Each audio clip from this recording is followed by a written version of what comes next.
even though we face the difficulties of today and tomorrow, I still have a dream.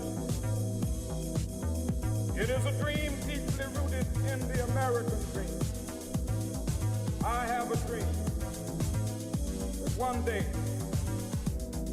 this nation will rise up, live out the true meaning of its creed. We hold these truths to be self-evident that all men are created equal.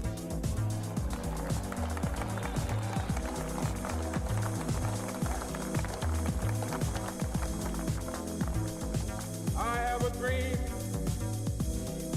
that one day on the red hills of Georgia, sons of former slaves and the Hey, hey, hey, beautiful people. I'm not going to scream into the microphone because I've been told not to. We do it a lot. We do it a lot. Tough times. Because we're going through tough times. Welcome, everybody. This is the way ish works now. I don't know why I don't feel like I can say that on television. I mean, on stream and radio. But you know the way shit works. And this is with your boy, with Lucas and Monsieur. I'm Rob. Hello again. Monsieur Robert. And we're here because we're on the heels of so much drama going on. But I want to thank you, everybody, for being here today.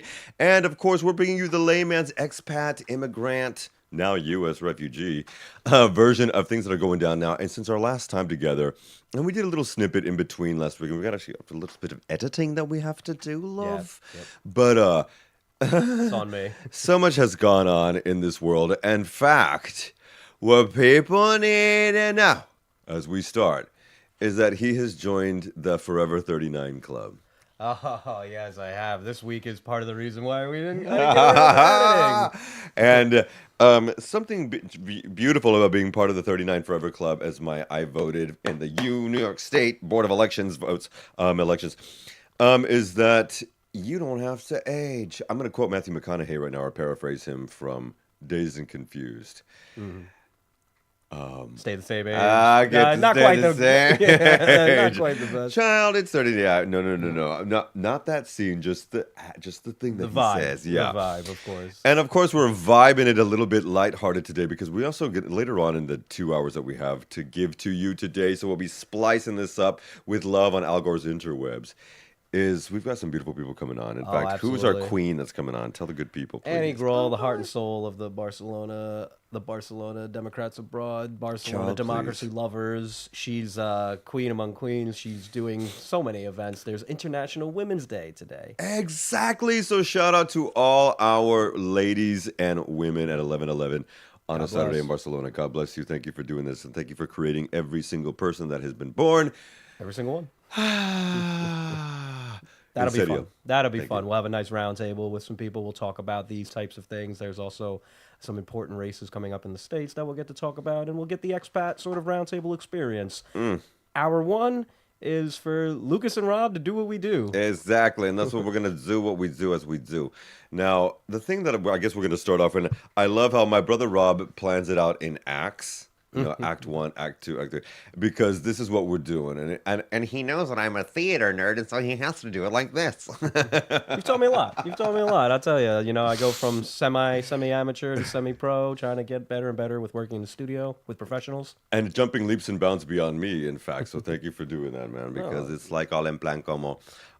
Yeah, and don't start messing up with me now, child. Now, one of the things that we want to talk about as we jump into the news that's been happening on from the other side of the pond, but it certainly affects what's going on in here because I don't know if you feel like I do, mate, but in some aspect, I feel like we have truly watched the country from which we hail join the forces of the axis of evil in some aspect. The president of the United States certainly has. He certainly seems to like... well said. Yeah, I don't want to say our country, but certainly the government. Because we're part of an active and flourishing resistance that will throw sand in the gears. And it's really unfortunate that the president of the United States loves dictators so much. I really don't understand it. Dick being the operative word? Kind of, maybe, because I would say he's Putin's bottom. But I don't know if it's appropriate for me to say that. Yes, it is appropriate for me to say that. And I just want to make a shout out really quickly to everybody. Not now, but write it down on your list because this is what we're going to make you do. We're going to make you do lists like you're coming to school, Children of the Corn. Because the Lincoln Project just released Well, they worked with an art collective, I believe, somewhere in the States, and they released an AI video that is shocking of, a meandering way on how over the years Trump has truly made himself Putin's B to the ICTCH. And so We need to understand this because there is a decade-long pattern here of Donald Trump doing everything Putin would want him to do. And if not longer, not okay, Putin, yes, As president but with and Russia, in there's some politics. things going on, definitely. Well, in the 80s, he flew out there, came back, and started releasing anti-NATO ads, and his 87. hotels were full of questionable sorts from different places. As is his tower. As is his tower. Oh, right, that's what I mean. Various resorts and his tower. You're right. In New York City, the tower most of all, I should have said. Child, please. And it's really just ridiculous. I mean, we understand that Donald Trump is a transactional man. He views everything in life as a transaction. So what's the transaction here? This reminds me of something from Star Wars, though, where someone says, I believe it's Star Wars, where they said, you will find that rarely are anyone's actions selfless. I mean, I can't imagine his are. I mean, has he ever done anything selfless with his power? I mean, I don't know, man. It's really kind of wild. The United States, for all of its flaws, has some good qualities, and part of those good qualities were There's lots of them. helping eradicate poverty and helping promote democracy and helping stop dictators from massacring people. Donald Trump seems to want to help dictators massacre people, and it makes me sick because, honestly, puppet President Trump is really making me sick with this stuff. The Ukraine stuff is getting absolutely out of control. He took away their rights to satellite intelligence, and then they got bombed immediately. Okay, let's talk about that. I think we would've need to done make a that. mention of that because we are Immediately. we deliver news podcast. Immediately. The fact that he did sanction and it was a mandate that he threw out there. I don't even want to say that word because he does not have a mandate to do what he's doing. But he gonna told lie his about it. minions, he is the president, so he told his minions to discontinue any secret news or access to anything that the the Defense Department would be giving them. Yeah, all the Defense Department info that we were giving, any of the support to Ukraine that the United States was giving, any of the satellite coverage of which was helping their war effort, he discontinued, and then immediately Putin started attacking. And I like to say Putin because I blame him entirely. Okay. I don't blame anyone Well, else. certainly. I don't blame anyone else but him and his enablers. And I blame Donald Trump, but Donald Trump and his enablers. There's a lot of people that are brainwashed in the middle there, but the people in power, the people we have to blame and focus on always. Well, then it takes me back to Star Wars again, though. You love Star Wars. I do. I was named after Luke Skywalker, That's actually. true, man. I get it. And Obi-Wan Kenobi says at one point, who is the more fool or the fools who follow the fool? Because it's them who then voted a person who has been indicted for and was found guilty for 34 and liable for 34 felony counts, as well as an adjudicated rapist. And Sexual abuse. It's technically Correct. sexual. Even though the Correct. judge said the common term applies. to adjudicated rapism. The common term understood for what he did because his victim that he forced into a And I changing want to room. explain that, actually, because in New York State, George if we were Stephanopoulos, to actually. have so many people that were, yeah, that's true. So allegedly, but he's a sexual assaulter and was found guilty for it and liable for it. Liable for sexual abuse. Yep, absolutely. And so what had happened was there was an element where, because in New York State there's so many people, especially in New York City, was being tried. If they had that type of element that was not stringent enough in reference to specific raping and violation of women or whomever, there would be thousands and thousands and thousands of court cases blocking the judicial system. And so New York City, stipulations for that are very, very, very high, higher than anywhere else in this country, actually. And so it's for that reason. If that had been tried in New Jersey, it would actually have been Different rape. standards, different legal And standards. this is the legality, and I want to say that legalese, and this is why things happen. Current things like that also happen in certain European states, so this is kind of like a democracy thing. It even happens in Russia. I would like to say that once a year, there's a new mandate since 2017. In Russia, you have one free spousal abuse that will not be reported to the cops before you can do it because it was oversaturating the judicial system there with all of these cases of women who were abused by their husbands, who, of course... They have a rule of thumb law. Yes. You know where that comes from, the rule of thumb? Actually, don't, sir. Rule of thumb is that you're legally allowed to use a instrument but the rule is it can't be bigger than your thumb. Oh, my nerves. Well, Wider. it's in a beat up process. So if you go to the hospital, if it's just the first time, it cannot be reported. It's the second time where it does, and it works for women who beat up men as well. So let's just be fair. But that's a thing of Russia. These are things that happen in countries. Right. If you didn't Different know, laws. now you know. But one other thing that usually happens in countries, and it's something my brother was talking about earlier, is that the United States, at least certainly for the last 80 to 100 years, has been known as something that's pushing. For the most part, because it has pushed its agenda everywhere. Let's keep it real. I mean, we have done absolutely. a shitload of damage to the world, but it has been something that actually was providing aid through organizations and places like USAID to help other people. And now, with the entrance of RFK Jr. and his announcing of the CDC and the health administration of that country, Oh my God. totally bogus. And I want to make mention of this. It's a politicized study between the links of vaccines. This is something that he's been campaigning on for years and working with organizations who pay him top dollar to be an anti-vax, but all his motherfucking kids are vaxxed, just so you know, okay? And he probably is too, and so is Cheryl Hines. Oh my God, Larry David, how did that happen? Now, Yeah, seriously, my favorite show. I'm so glad Child they canceled of it the before. Corn. I'm so glad they canceled it before he got power. I mean, we're talking about a lot because there's a lot of terrible but it's things. I didn't finish though. It's the links of vaccines with autism. Yeah. I want to talk. Take it away. Debunked. Take it away, because I'm Debunked. gonna eat a little piece of croissant, not on the mat. So we got this news yesterday that the CDC, with your tax dollars, is going to set them on fire by quote unquote studying the links, aka non-existent links, between vaccines and autism. This is a propaganda operation. There have been debunked constantly. There is no vaccines do not cause autism. We have global studies, country after country, long time of this. They've been holding on to this one fully debunked study that was never, ever credible. And they have turned this into a political movement and now government power to use your tax dollars to set on fire, to put a CDC stamp on conspiracy theory garbage. So let's talk about that, because as of 1900, let's do a little history. Here comes your history lesson, children. Here, this is where you take another note again. This is from an article from Vox, which came out a while ago. But as of 1900, okay, this is going into the studies of how vaccinations have truly helped our country. Save the world. Make it a better place, you know. Let's heal the world. Sorry, gross. I just shot. They also heal the world. Vaccines are a miracle. Exactly. And as of 1900, 18%, nearly 1 in 5 American children died before their 5th birthday. What were the most common causes?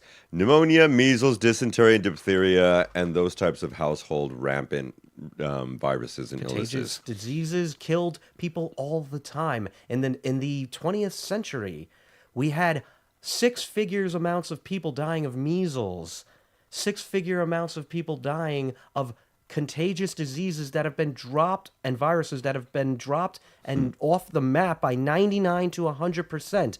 Deaths by measles, mumps, rubella, so many other diseases have been cut by 99 to 100% thanks exclusively to vaccines. The people that slander vaccines and slander doctors and slander medical science are horrible people. They have power in the U.S. government now, and it is a disgrace.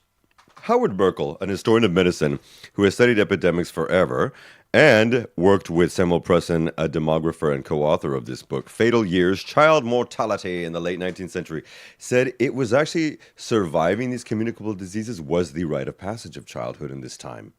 Today, by contrast, less than 1% of children die before the age of 5, and until recently, common childhood diseases like measles were essentially unheard of in the U.S., much like they are here in Europe. What has changed?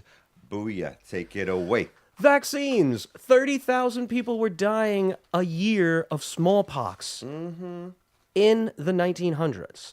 Now that's cut down 99%.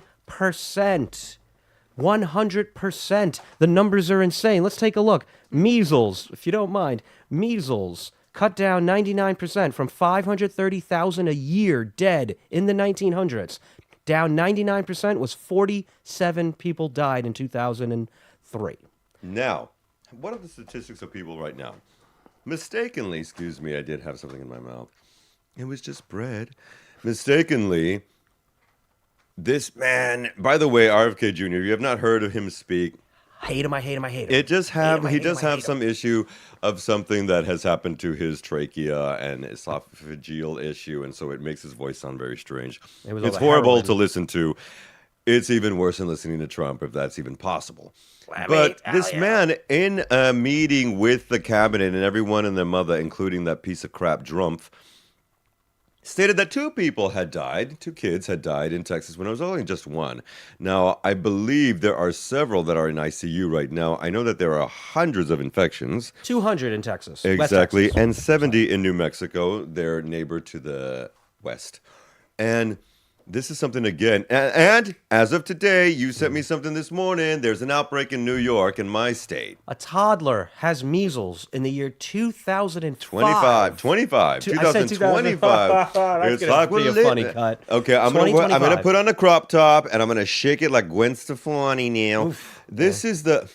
Yeah, I'm sorry about that. I love me some Gwen now. 2025. I'm just so infuriated. We walked in here infuriated to hear that children are dying and being even one child. These are the pro-life people. Mm-hmm. The pro-life people, everybody. Well, let's talk about that pro-life because can't let children die. Well, I think they're pro-life until the child is born. Yeah. And then, of course, when the child is born, they do everything in their power to defeat any law that's going to feed that kid, help the kid, provide health care for that kid, provide child care and daycare for that child, and thereby give their parents the opportunity to also make a decent living that can, be substantial in a working and middle-class environment. And no SNAP benefits, no food stamps, no WIC checks, no nothing to actually feed your child. And this is the prevalence of what we're dealing with in the United States of America. But unfortunately, it has spread and does spread like wildfire. There are many issues. For example, here in Catalonia, where my brother and I now live,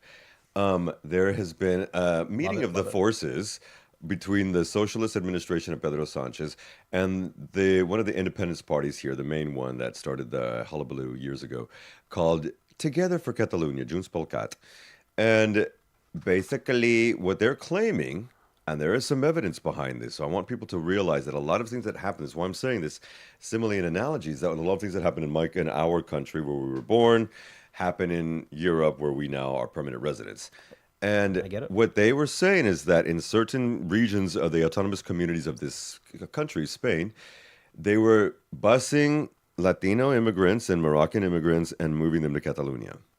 Right, that's that old trope. They have this whole thing that everyone says. The racists in America call it great replacement theory. Is that a global thing? This is becoming a thing. And this is what's interesting is I mentioned this in some of my university sessions and my business sessions 2 years ago. And now they're working together to see if they can put a curb to this. Because apparently in other regions that are further down south, that are a little more, a little arid and poorer in Spain, they bus these brown immigrants, because they usually are Moroccan, African, and Latino, over here because there's more viability to access jobs. Yeah. Specifically up the coast and places like that in Girona and the Costa Brava. If you haven't been here, folks, this is going to be a push for you to get your passport as soon as possible, because the U.S. Passport Administration is also being cut, and they're putting different stipulations on there that have already changed. So you need to make sure that if you want to get that ability to get a U.S. passport, to perhaps, envision yourself escaping, please do that now, because rules are changing and they're going to be making it much more difficult to get that passport. If you're an expat living overseas, the federal government right now considers you lesser than. They will not help you. They're cutting programs that will help you. We have a lot of retirees on Social Security that are going to have a lot of trouble getting their basic incomes met. We have a lot of issues. And speaking of that, they're going to be really getting their basic incomes met. I mean, in the shit or getting their basic incomes met because of these bloody tariffs. Oh, yeah, isn't that wonderful? Isn't that perfectly good economics? Let's talk about it. The puppet president. I love how you call him the puppet president. I coined good terms. I'm pretty good at nicknames because I grew up in the Bronx, and if I didn't have better nicknames for other kids, I'd be picked on. So I had to shift the blame on people. So I'm pretty clever. I used to win disc contests looking like Macaulay Culkin in the Bronx. Oh! So, I had your mom is so fat. Like, I had to get 1,000 of them. I have a lot of one-liners. My new name for him is Puppet.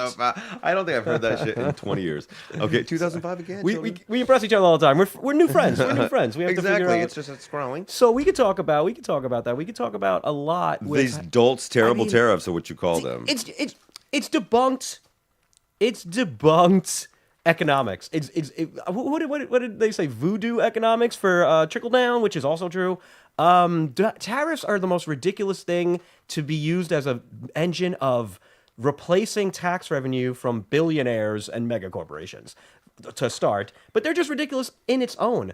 You don't pay the taxes like if you put a tax on Canadian lumber, Canada's not paying that tax. People who build homes in the United States are paying that tax. If you put a tax on and he Mexican mentioned this in his avocados- speech. Excuse me for interrupting, Sorry, Mama. yeah. He mentioned this in his speech yesterday, everybody. He actually mentioned the lumber and then just skipped over the fact that it is our people who are going to be paying these ridiculous tariffs on what is already expensive. Let's be real. No, it's going to be a little disruption. It's only going to be a little disruption. And Imagine a Democrat says, Okay. hey, my policy is going to make your life worse, and you shouldn't want cheaper goods. I am blessed to know someone who's a wonderful headhunter here in Europe.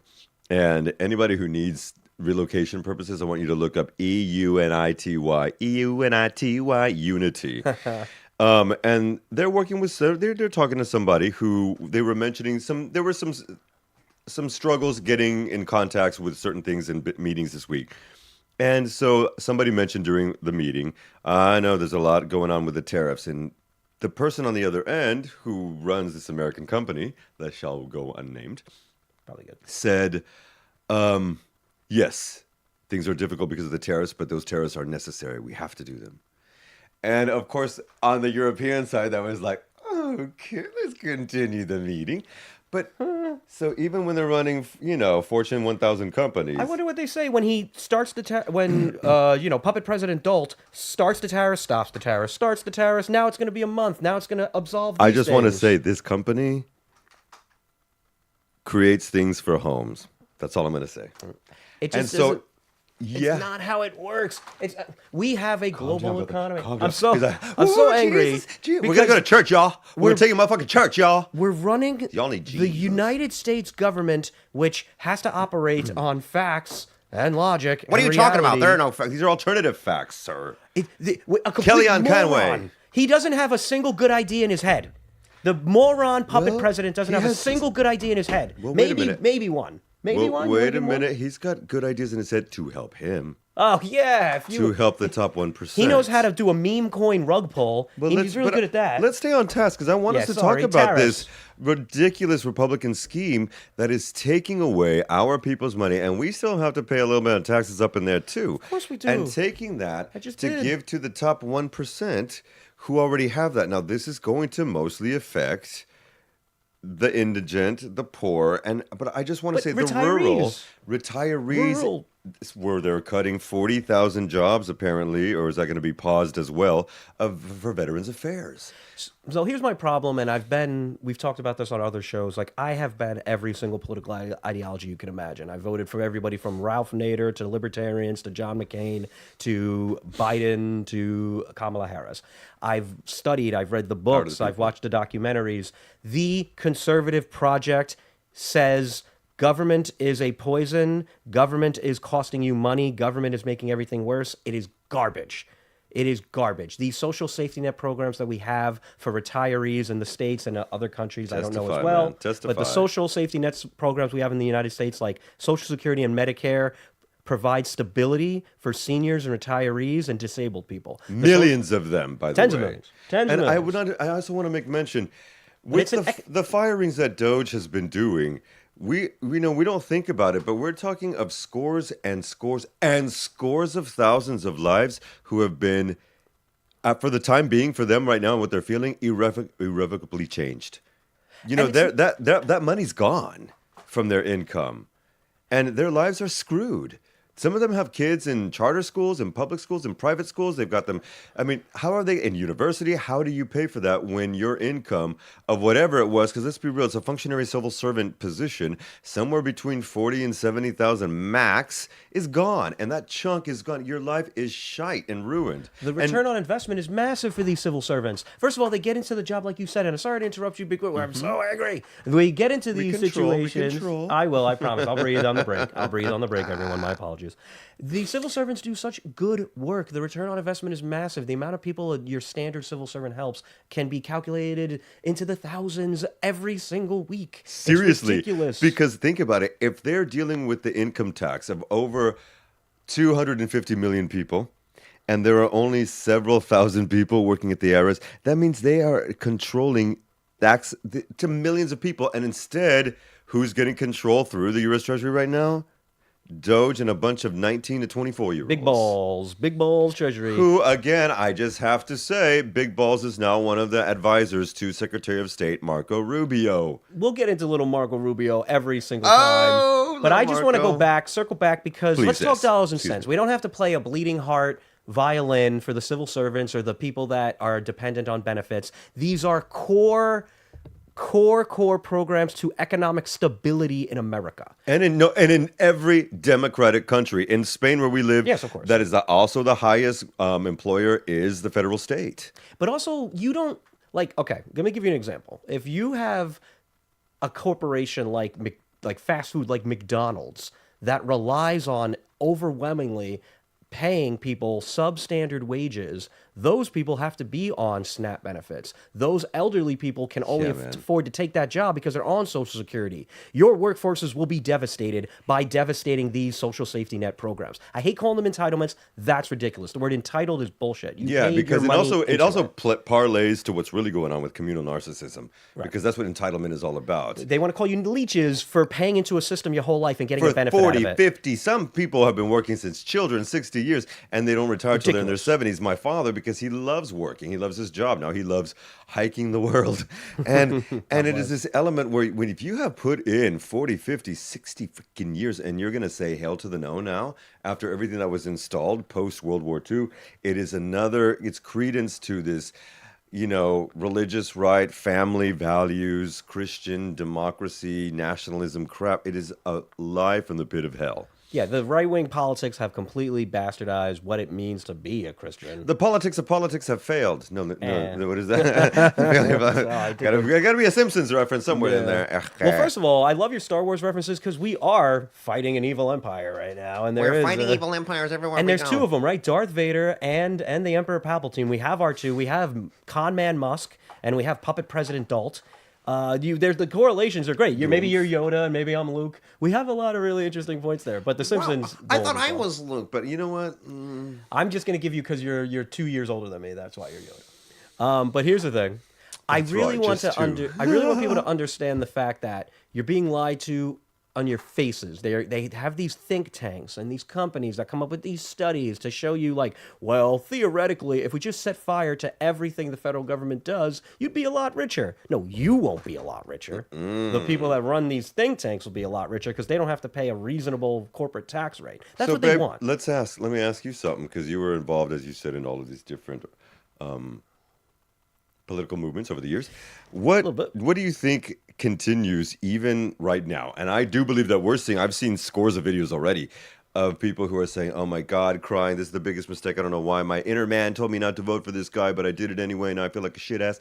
I mean, we're seeing these videos coming out left and right. A lot of people. So there is some buyer's remorse, and we're going to talk about that later in the second hour with our king and queen coming in. But what do you think continues to keep people in the doldrums of these lies? It becomes your identity for sure.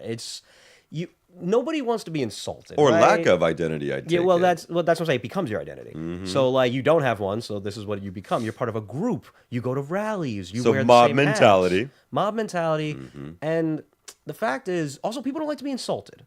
So say I go to you and I'm saying why are you supporting a guy who's cutting cancer research and then trots out a heroic child cancer survivor but uses him as a political prop?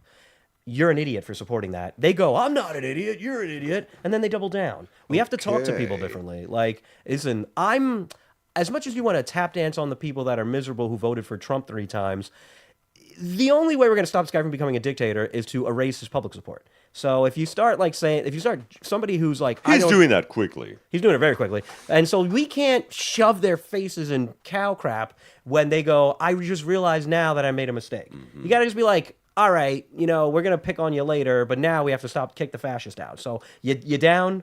Instead of saying like, you see, look what you did, you terrible person. Listen, they're realizing they're opening their eyes. We can do it in effigy though, because sometimes you just have to. I have primal screamed through these things. I've primal screaming on this show 3 times. Like, I get it, man. These are crazy times. You're allowed to scream into a pillow. It's terribly sad too. You're allowed to scream into a pillow. Because they don't teach the proper history. I mean, I said 2 shows ago when Not we started. in red states, they don't. Jesus Christ, they're teaching a gentle version of the Holocaust in Let's say Texas. that every single time, please. Please yes, say I it again. will. And of course, if you are in your 11th or 12th grade, prepping for uni and college and whatnot, in Florida, you can't learn about African American studies. Lest you feel bad for your... By the same people who are telling you that tariffs will make you rich, and the same people that are telling you that immigrants are eating your dogs, by the same people that are telling you and that don't censor me. Don't censor me, and Donald Trump is a genius. Sorry, Dolt, puppet president Dolt is a genius. Let's talk about the Dolt in his speech this week, please, because that's the third thing you put in Act 3. The very stupid State of the Union address. And is it State of the Union or just a gathering, so to speak? It's, because I thought State of the Union addresses, typically, Familia, Children of the Corn, are when... After the first year. Yeah, after each annual year. You're supposed to have a year of accomplishments to talk about and address the Congress for. The history is, it used to just be a written paper that the president would send to both houses of Congress. Here's the year and what I did. But presidents like being on TV and talking, and you have an audience, and there's a lot of people there. Donald Trump did it after his month of, what would you call this, a chaotic negligence fest? Do you think it's necessary then to be on television, on social media, if you're a leader of a country?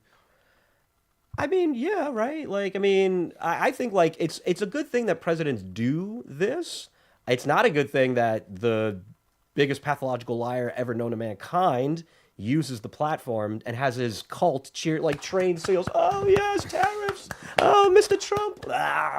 That's not good, but I do think presidents should be more, presidents of America, presidents of the United States should actively be communicating with the populations more, and leaders of other countries as well. I think it's a good thing in general.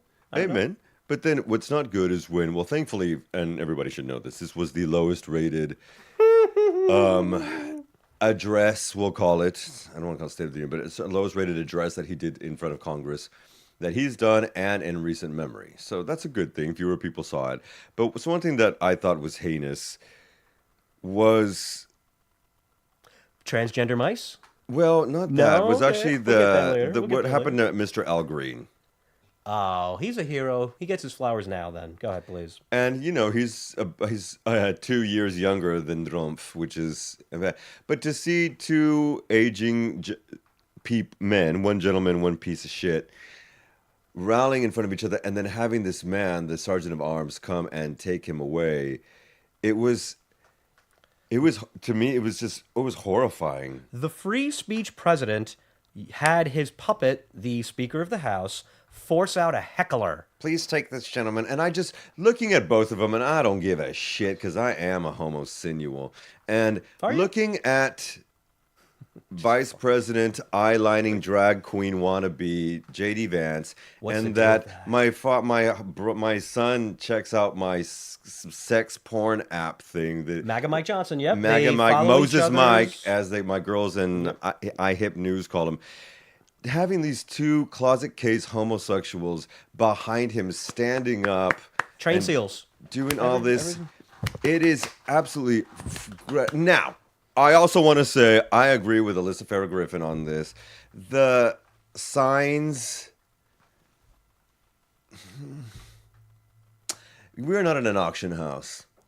I think it was impertinent, and people also need to know this. It was pertinent that they be there, because if they had not arrived, the Republican Party would have used their aides and assistants to fill up the side of the Democrats. Thunderous applause. And that would have been exactly. Terrible optics. No, so they had to be there, and I'm glad that most of them showed up. what was one of the things that I definitely want to make mention is the fact that while he was doing his intro, walking down the gangplank, I will call it, to the stage, to the podium, there was a hot mic moment that was recorded while he was thanking the Chief Justice of the Supreme Court of the United States of America. And he said, I want to thank you. I'll never forget it. I'll never forget. To the Chief Justice of the Supreme Court for the asinine immunity ruling that create from whole cloth that took a general principle that the president probably shouldn't be criminally liable for things that are within his purview. If a mission goes wrong, you can't just arrest every single political leader for something that goes on. I get that. They took that and they took it to such a ridiculous degree that now Trump is views that in his head that he can get away with whatever he wants, no matter what. And that is a horrible thing. No president, no prime minister, no leader of any country ever should have it in their head that I can get away. I'm above the law. And that's what the Supreme Court did. And that's what puppet President Dult thanked the Supreme Court, the Chief Justice of the Supreme Court. He said, I'll never forget it. Now, here's the thing, and I would like to have an attorney weigh in on this, if anybody knows. What is the legality of having that hot mic moment and not having some form of ethics violation investigation going on to this? Because this is clear proof, not hearsay. It is recorded as a hot mic moment where he's thanking them that he will never forget them. What the hell is what is he talking about? I think you're right. You have to he's Trump. Okay, I got to give him the credit. He does it out in the open. But he does it out in the open, and then he also speaks in mob lawyer talk. Exactly. So it'd be a shame if this happened to your family. I remember, I'm not going to lie, I used to do drug deals in Austin, Texas at the police station. We would pull up in a huge parking lot.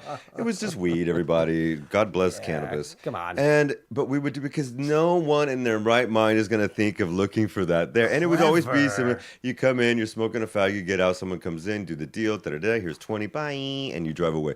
It was funny, but he does it out in the open, in the mob talk, especially from two boys who have grown up in New York City. Looking at that and thinking, he's doing the double talk that they do. It's wise guy shit. He even says wise guy a lot. Right. And his favorite people, Alphonse Capone. He loves Alphonse Capone. Nerves. I've been indicted more than Alphonse Capone. Alphonse Capone. And got away with it too. You break up a very interesting point, is the out in the open. And I think what it does, he has a side effect of just totally kneecapping the media coverage of him. Because inherently the members of the press like to uncover something. We're going to investigate. We're going to get to the bottom of it. You're like, he just tweeted it. He just tweeted the meme coin rug pull. What's there to investigate?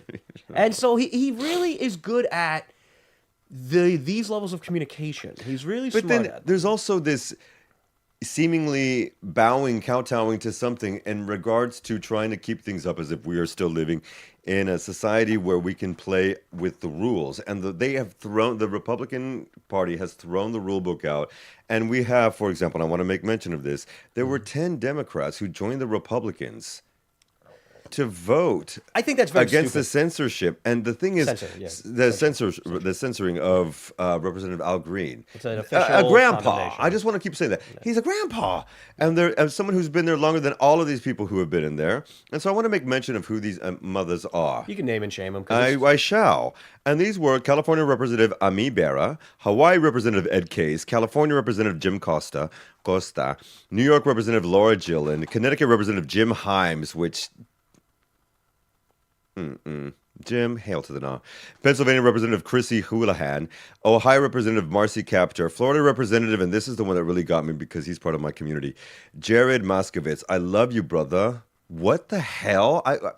I'm going to slap that ass and then kiss it. He's so cute. Washington Representative Mary Glusenkamp Perez, Tia. ¿Qué has hecho, cabrona? And New York Representative Tom Suozzi, new boy who just came in he was the one who came in after... George Santos. Eso way. He took Santos to see. If they're your representatives, you should call them and shame them for that. This is stupid. Listen, 204 Democrats did the right thing and didn't participate in the farce. It's the problem with coalitions, right? The Democratic Party isn't a cult. The Republican Party is a cult of personality. You can't make every member of a coalition do everything you want all the time. People have different ideas, understandings. I hate the fact that there was a response, and then the other members of our coalition in the United States, further to the left, were horrible and shitted on it because while it called out Donald Trump and his billionaire buddies for robbing you blind and gave an action plan and attacked his lies, she one-off mentioned Reagan. And so for 2 straight days on social media, all you saw was our coalition members to the left trashing them for it. We can't do this anymore. We can hold people accountable, but we have to stay united. We have to stay united. These are this is part of the issue I had. I'm sorry, man. Now I'm interrupting you like a motherfucker. But this is the part I believe that the best post speech, in reference to the rebuttal of that piece of crap, was Bernie Sanders, as usual. He did better. But Alyssa Slotkin came on and she did her thing. But my issue with her is that she does have a lot of backing and funding from some of the shite of corpse that make part of the issue that we're having of issues that we have in the country. And she's voted for 8 of the 10 of the administrators that he's put into his cabinet. These are mistakes. That should stop. That type of stuff, the 99 people who voted for que vergüenza de mierda, tío. But I want to say one more thing because Mr. Al Green, as he is a 77-year-old god, he said last night or the night before, this is what he was last quoted saying, "I stood up for those who need Medicaid, Medicare, and Social Security." He wrote this on X. "Democrats will never abandon the fight to make sure every American has a safe, healthy, financially secure life." He deserves his flowers. He's a hero for doing it. He was one of the first people to try to impeach Trump the first time, and he was right about it then. Mm-hmm. I also want to we didn't talk about the mice. Can you please talk to people about the mice? Okay, we can circle back to the mice. And then we'll move to the next topics. I also want to talk about Gene Hackman, dude. I'll do 2 points. So effed up. Rest in peace. Rest in peace, man. The mice we can get into after one point, just coalition building. We'll talk about it more later because there's flaws and there's issues like with coalitions having different parts of view. The mice, the transgender mice. Can we get into transgender mice, please? I will get into transgender mice. And these were actually mentioned on the floor during the speech of Donald Trump. There is a White House report that says yes, Biden did spend $8 million. Here's what happened. $8 million on transgender mice. This is what there's reported. So this comes from a very humiliating place that MAGA usually always comes from, where they're very loud but never do the research. The word is not transgender, it is transgenic.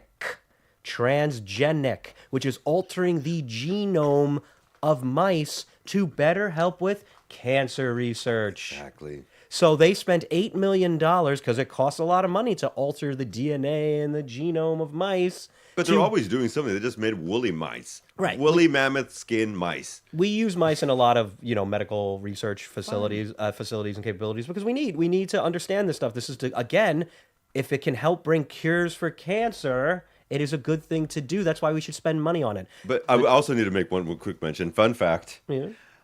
The majority, and I mean over 99% of mice that are used for rats, for laboratory testing and things like that, are male. Oh. And 52% of the Western population is female. I just want to make mention that 99% or over 90% of all male rats that are used are only male. Right, that seems to definitely skew the numbers, right? I mean, that doesn't make any sense really if you think about it. Like, shouldn't you use an equal? Insanity. Shouldn't you use it? No, I believe you. I'm saying it's stupid to do it. Yeah, like especially when the majority of the population is female and all life starts as female. I'd love to understand the understanding behind that, but it's patriarchal bullshit. So, of course it is, yeah, and it impacts science, and it impacts government, and it impacts our jobs, and it impacts everyday life, and women's. Going back to what you said, transgenic mice, which are genetically created mice for these things, genetically altered. They said they were trans mice because now you have to ask yourselves, are they that effing stupid? I'll tell you why. They're that lazy. They're doing lazy keyword searches. So they just go trans in a government file and they go, look at this 8 million trans mice. That's what they did. That's the reason why they did it. Oh my God, that is. The same thing why or the Enola Gay. Deep Seek. I'm sure they're not using ChatGPT after the fight. And then, or they use their very, very lazy AIs, and they did the same thing. The pictures of the Enola Gay, the bomber from. Oh my God! Yes, children, the bomb that dropped the Enola Gay, the first bomb on Hiroshima. The most famous bomber in history was taken down because the word "gay" is in it. These people are idiots. And so the reason why the transgender mice thing is so important, and I now call Republicans, anytime I address a Republican that I am in a debate or a conversation with that gets heated, I just say, calm down, transgender mice. You need to calm down. It is a sad exposes their story of idiocy. It's a sorry. But here's why it's State even of worse. affairs. Here's why it's even worse. So he makes this speech like an idiot. Nobody corrects him. All the Republicans, again, train seals. Mr. Trump, Mr. President Trump, thank you. And then he used this stupid, and I want to use a harder word, and I'm probably going to change to using this word because it's way more accurate, but I'm not going to do it. Effing stupid. They're effing stupid and bigoted. They're stupid and bigoted, so they have what I call trans derangement syndrome. They have TDS, but it led to cutting cancer research. So not only did he gave it up. So you didn't clap for this amazing young heroic boy who's beating cancer and wants to be a Secret Service Trot agent him out as a prop while cutting cancer research. You cut childhood cancer research. You cut transgenic mice funding for cancer research, NIH research, and then you used a heroic little child. And what color was this child? We know. And this is Everybody the other thing. knows. This is the other thing. And then they try to amp it up on The View. And I said, okay, Alyssa. Like they're not racist. Alyssa, I will smack you, pretty girl. Hail to the nod. Don't make this like the good thing that he did. This is a plot. And this little boy, did you see his face? He's like, what's going on? Right, he's a hero. He went through a legitimate trauma and a horror story. Childhood cancer is a horror story. We should be funding research to stop and limit childhood cancers. But the Trump administration, the Putin administration, and via President Puppet Trump, is And cutting Musk. child cancer. Yeah, right. Don't forget con man Musk. He's got his dirty little paws in there too. Just saying. Are cutting things like child cancer research and saying this is a good thing for everybody. We have to save this money, and you know where they're going to send it? Right back to billionaires. Well, this goes back to something that we talked about before, but it happened, and we'll talk more about it in the next hour with our friends that are coming in. Yeah. But all of these things with the rare earth minerals and taking 50% for the United States of America, come on. That is not going to be for us.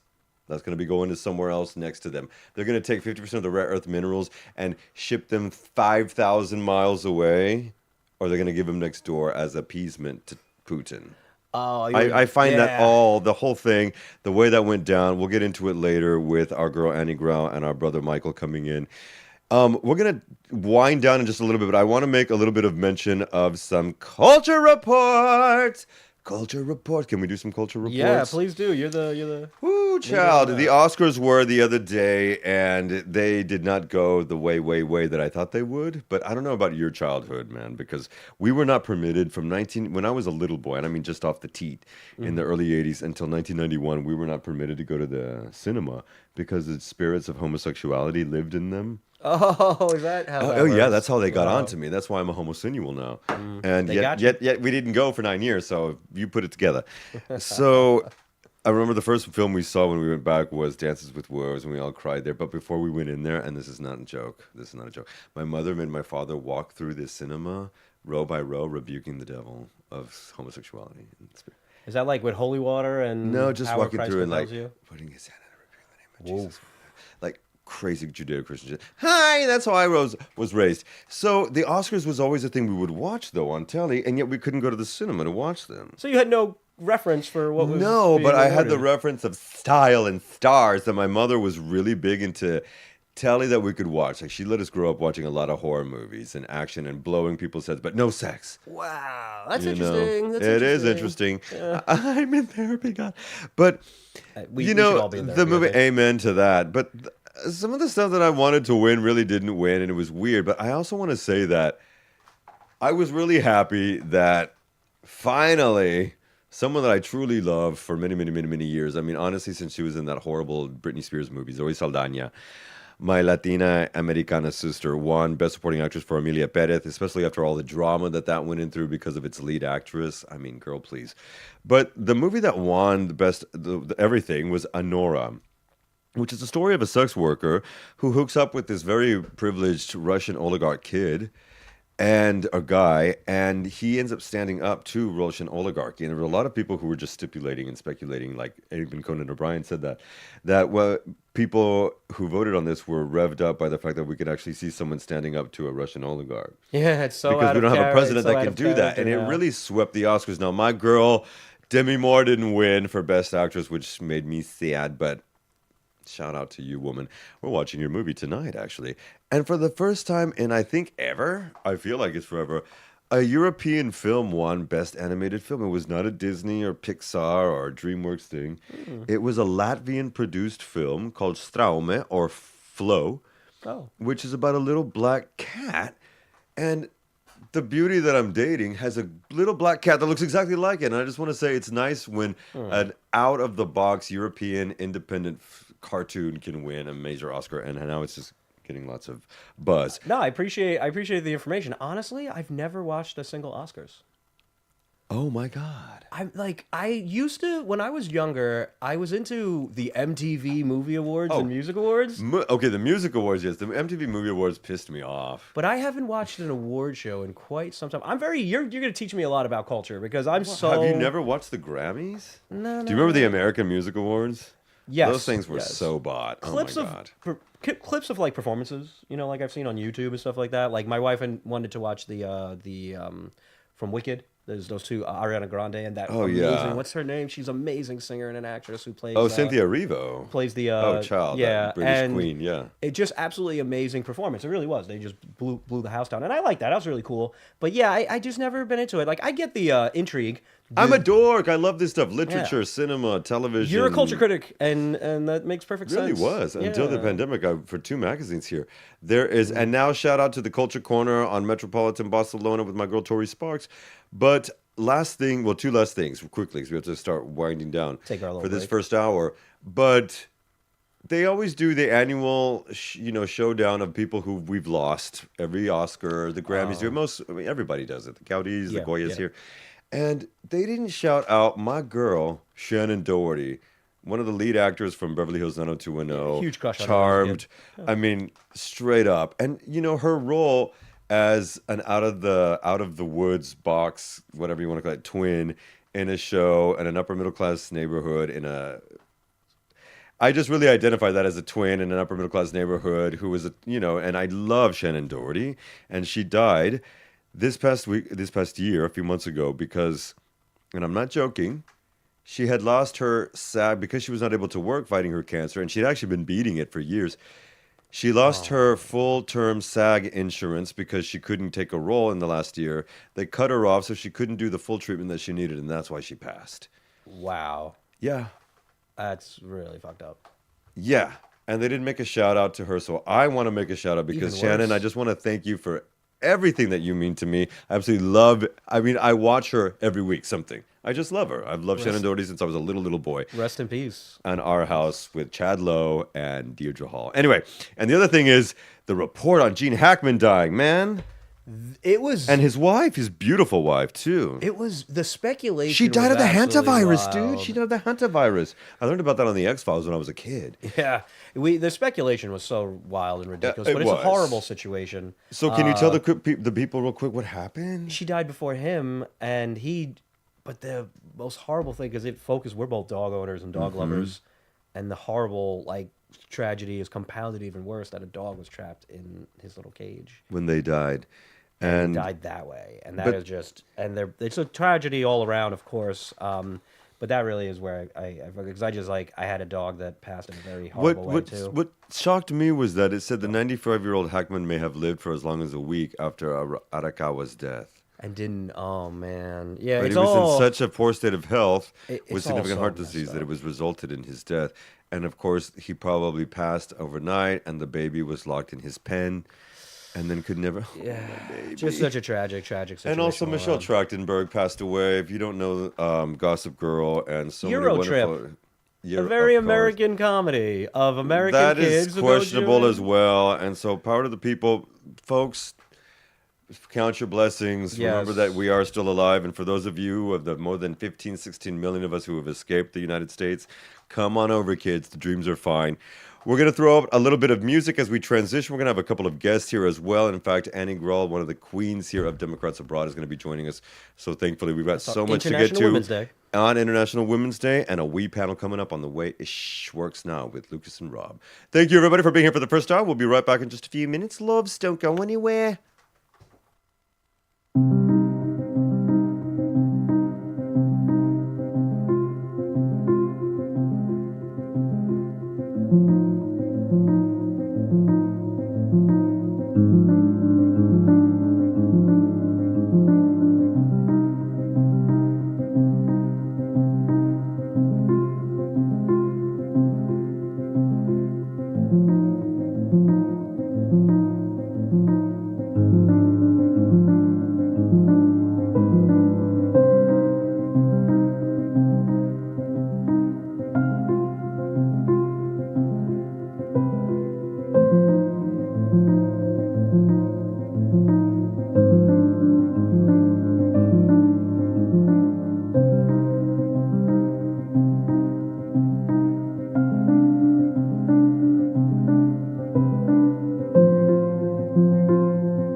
And we're back. Yes, and we're back, but we're not alone, thank God, because we have got Lady Annie Grohl and Sir Michael here with... Michael, what is your last name?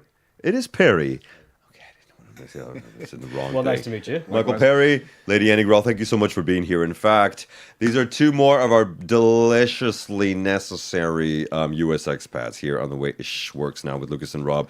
Thank you for being here for the second hour. Now, we've got a whole bunch of things to get to as well. So let's just dive right in there because nobody wants to do the brunch fest with me. So they're making me eat 5 croissants by myself. I just want everybody to know that. If I get fat, it's their fault.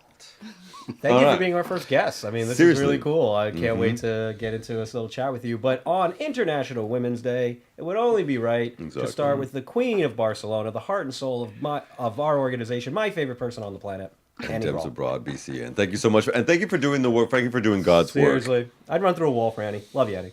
Thanks. Gosh. Well, credit goes to Doris Stanger, who's the head of the Women's Caucus here in Barcelona. And Shout out. Yeah, and Ann Hess, who is the leader of the Global Women's Caucus in Democrats Abroad. And happy International Women's Day. Yes. Happy International Women's Day. To you all. Today we are going to have an all-day event online. You can go to the democratsabroad.org website and see the information and how to join. It's an online celebration all day long. And in person here in Barcelona today, we're meeting in front of the Bar Estudiantil in Plaza Universidad at 5:45 to join the march. Okay. So if you feel like going out, put on your pink and purple and grab a sign and go out and support the women in your lives. Amen. Amen to that. Again, that's going to be a Plaza Universidad if you're in Barcelona at 5:45, and they will join that march. Sir, let's talk about you. What brought you here? What brought you out of the country from which we all hail?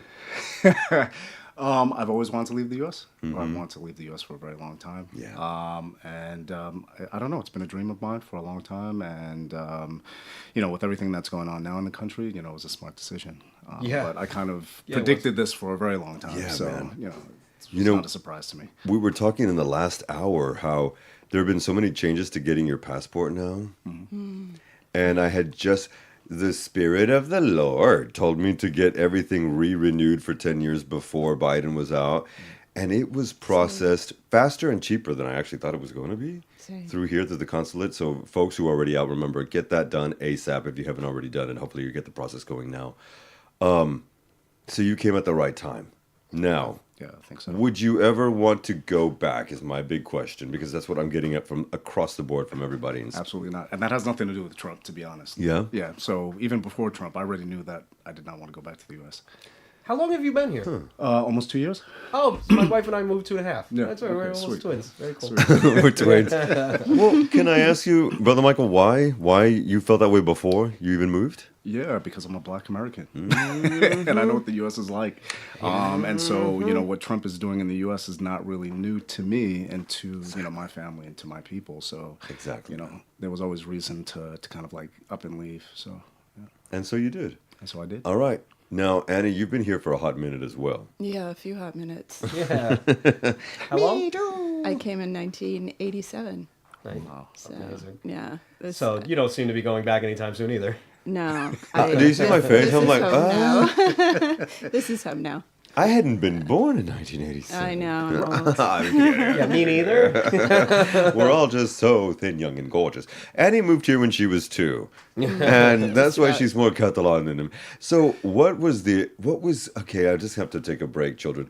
What was BCN like in 87? It was a really different city. That was before the Olympics. So, Yeah. Oh, you know, right. the tourists had not discovered Barcelona. It was, Barcelona was still gypsy, very gypsy. And factories down on the beach and those restaurants on the beach that you could sit in the sand with your toes in the water and eat a paella. It was an amazing city. It was a very different city.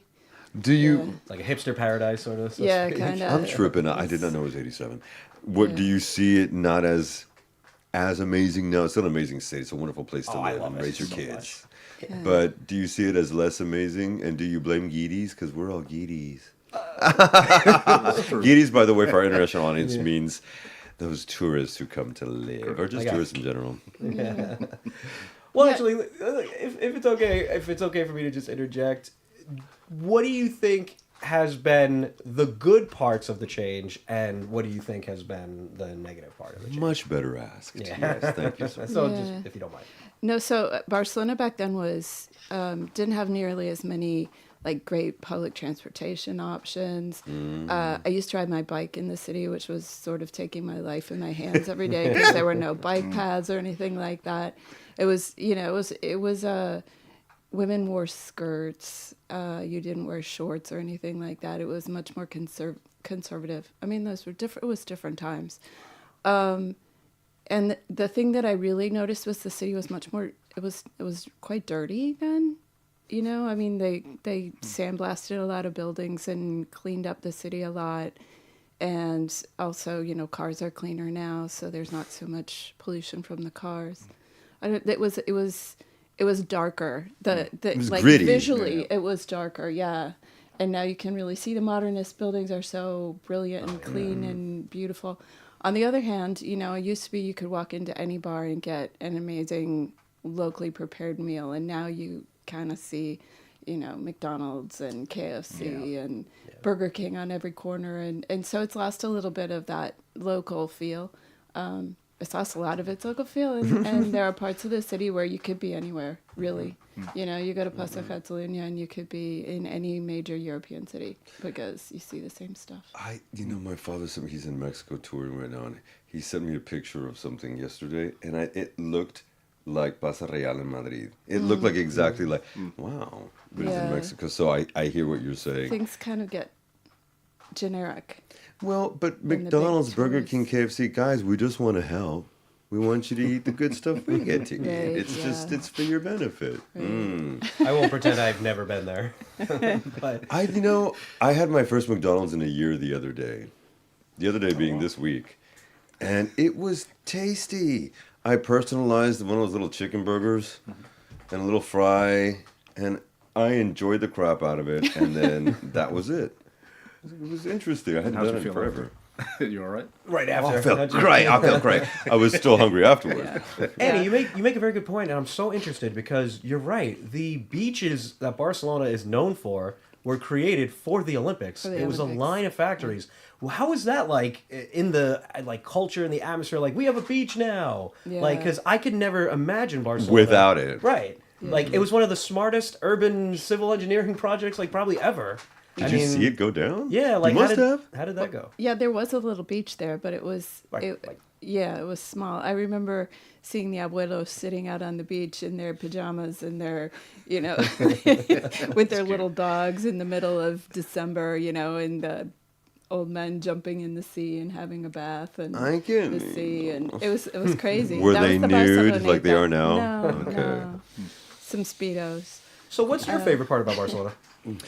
What's my favorite part about Barcelona? Oh my Put you on the God, spot. I don't know. There's so much. The culture, the food, the nightlife is kind of a disaster. I don't know. It's just like Where are you coming about the from? city. From New York. Okay, so we're coming from. So we got three of us here, and I'm sorry you're And surrounded. my daughter's in New York. There, see, we've got so All got the we're connection. spoiled.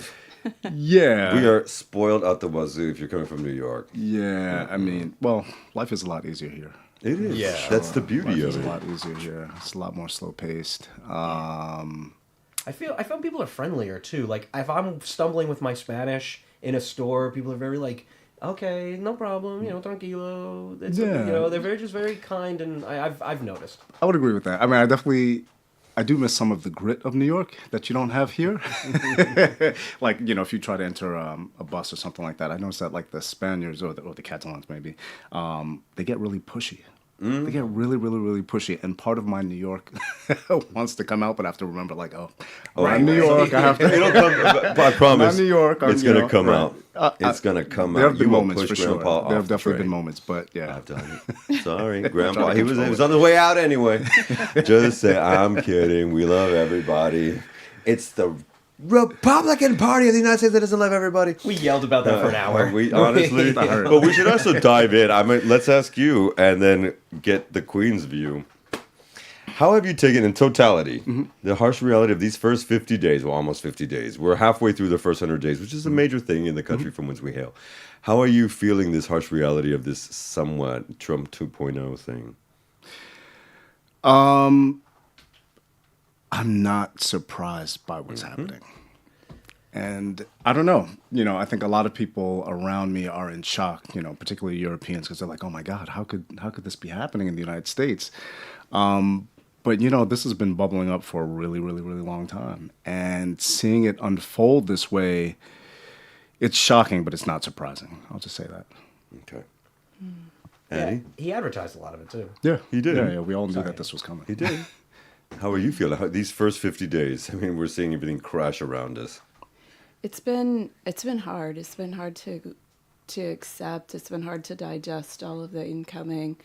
It's I want to stress the impact for overseas Americans, because I think a lot of the things that you read on the U.S. news are probably maybe not going to affect us as directly as things like the recent decision to close some embassies and consulates and to decrease funding for the State Department and, get rid of some of the civil servants that we depend on. So like Lucas was just talking about renewing your passport.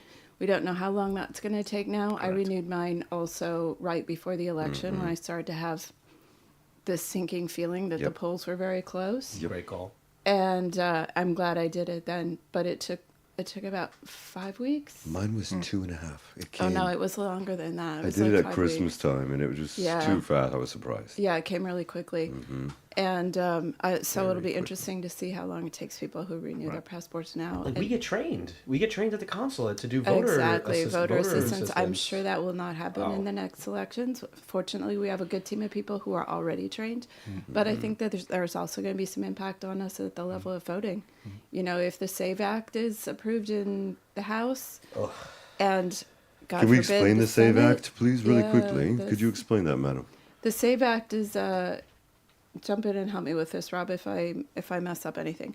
The SAVE Act is basically touted as a policy to keep illegal people from voting. But what they do is they restrict access to the right to vote so much that it's going to especially impact women, people who have changed their names, whether they've changed their sex, their gender, or whether they've, gotten married and changed their last name, or just changed their last name because they felt like it, you know? I mean, because you're going to have to present a document to prove that you are a U.S. citizen. And the two accepted documents would be your U.S. passport, which has to be current. A lot of people in the U.S. do not have current U.S. passports. They're expensive. They're time consuming to process. And they'll be hard to get, like we just said. They will be hard to get, yeah. So that's the passport. And the other option would be your birth certificate. Your actual official birth certificate with your name on it at birth, which... How many people have that? How many people, first of all, have that document, and how many people have a different name now than they did when they were born? Exactly. My mother has a different name now than she did when she was born. I was married in Spain, and I kept my last name, but all of my American friends my age who got married, most of them changed their name. And it's based on lies. I mean, Republicans lie about voter fraud all the time. And that's the thing, thing, But they've been doing lies forever. Doing lies. They've been saying lies forever. But they've convinced a lot of people that voter fraud happens and that illegals vote when it's actually something like 0.0001%. Well, I believe it was over 80% of all the fraud votings that did happen, like for dead people, were voters for Trump. Correct. Yeah. And so, but that is not thrown out into Al Gore's interwebs. Yeah, they don't I go don't to the understand why not. I mean, well, even when Kamala, declared her candidacy, the villages, hundreds and hundreds of people got in their little thing, and Kamala, like pro Kamala. So there's something changing, and I do want to get to that in just a little bit about the 2 seats, and in your home state of Wisconsin, another seat that is up in the month to come. If we were to speak about the thing that has most pissed you off, surprised, or shocked you in the last 50 days of this current administration of shite, in my opinion, what would it be? Is there anything that stands out that, the most egregious thing in your mind? And you want to start? There's so much. So much. It is hard to compartmentalize. There's been so much, just like a logjam in my brain of like, what do you pick out? I don't know. Everything is so egregious, to be honest. It really is. Honestly, every single step of the way, there's not anything in there that you go, oh, great idea. Birthright citizenship thing. For you? Oh, okay, birthright citizenship. Yeah. Because disgraceful. It makes an intimation for me about the people who, like my father, who became a naturalized citizen, Like, are they going to go for that next? And people have talked about this as well. Or what about Americans born overseas, like my children? Right. Yeah. Hello. I mean, that's the kind of doors you open with this. Yeah. Ridiculous. Right. Yeah. Oh, right. There's the Department of Education, which we're going to. There's a word that they used this week, like not deconstruct it, but deconstruct Starve it it to death. Starve it to death. They're doing that with like everything. the little dog eating Gene Hackman's thing. Yeah, I almost cried. Sorry, He's teasing me. I mean, Gene Hackman was 94, but the dog, you guys. Sorry. I guess the point we're trying to just make light. It's a tragic after tragedy after tragedy, and it's hard to point to one thing. We just thought if you had something off the top of your heads, the birthright citizenship thing is super egregious. Annie, maybe you have something else. I'm really worried about RFK Jr. Oh, yeah. And the health impacts. There's, a growing number of bird flu cases. There's a growing number of measles cases. Now in New York. There's this message going out now that parents should be giving informed consent before their children are vaccinated, which makes it sound like there's some kind of nefariousness about vaccination. Right. I work in the health-related field, so I follow this stuff professionally as well as because of my political interests, and the impact is way more wide-ranging than I think we're aware of. That we're even aware of, and but we only have to think back to 2019 when the reason why the COVID pandemic got so out of control in the U.S. was because these same people. Were there making the decisions, and they didn't want to encourage. Yeah, they didn't want to encourage vaccination, even though their own program drove the development of the mRNA vaccines, which have been, they've been reality changing for infectious diseases and cancer and a lot of other things.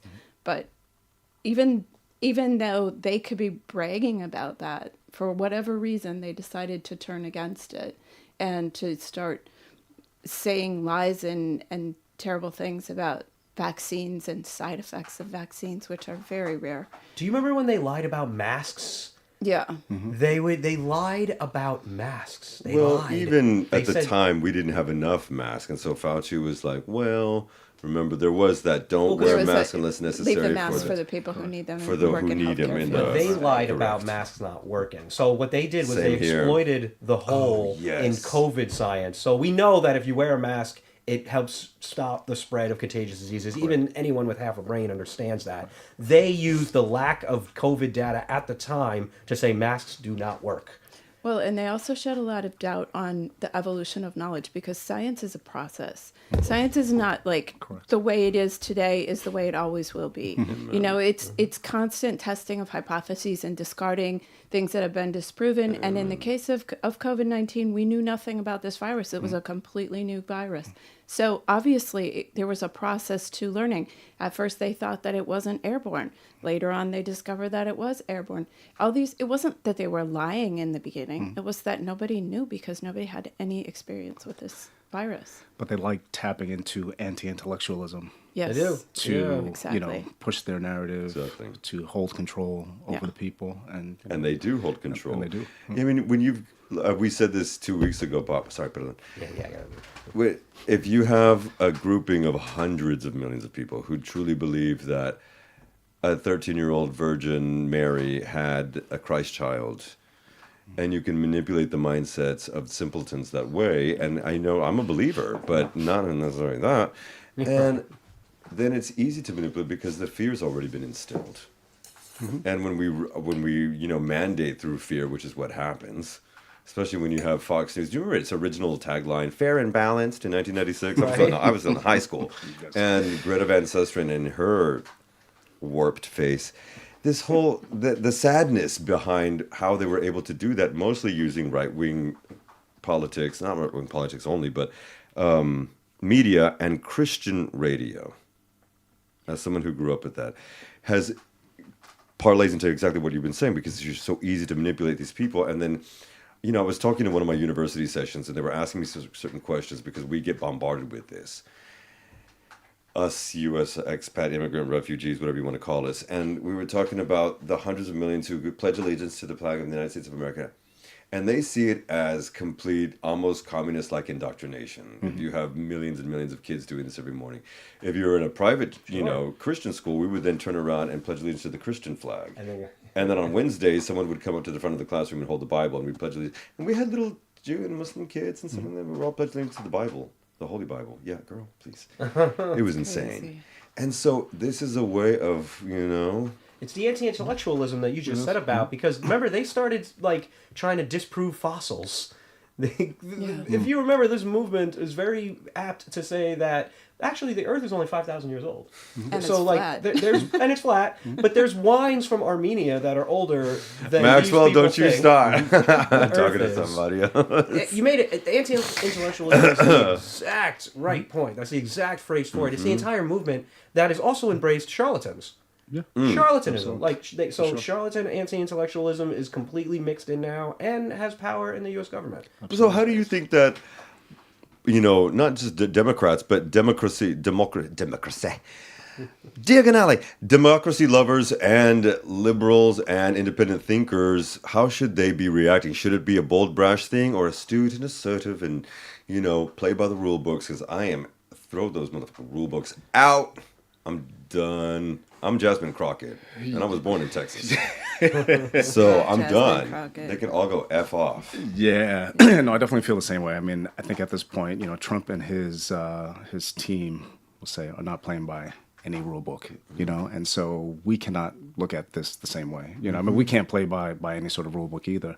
And, I'm really disappointed that the Democrats did not do more when Al Green stood up and made a scene, in Congress. Like, why are the Democrats still sitting there? We actually just named in the first hour the 10 people who stood. I was mostly disappointed with Moskowitz and Himes because, what?